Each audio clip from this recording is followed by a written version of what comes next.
حماتي ها؟ عايزه بيضتين لا. عشان اعمل صينيه كيك للعيال وكيلو سكر. العيال برضو ولا ليكي؟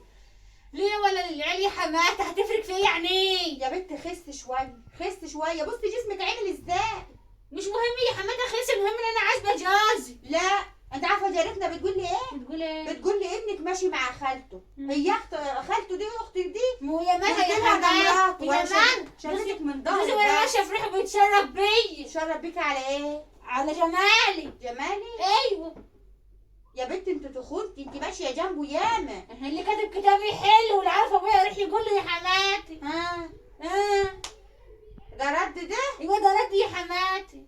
يعني هو بيبقى مبسوط وهو ماشي جنبك كده؟ ده بيقول لي ده انت بطه كده ماشيه في ريحي. بطه؟ ايوه بطه. ولا وز؟ لا بطه يا اختي.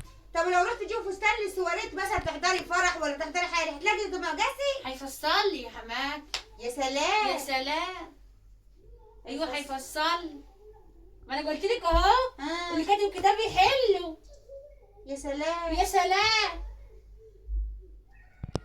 كاتب كتاب اسمه ايه المثل يا اختي؟ اللي كاتب كتابي يا حلو وإيه؟ واللي عارف ابويا يروح يقول له.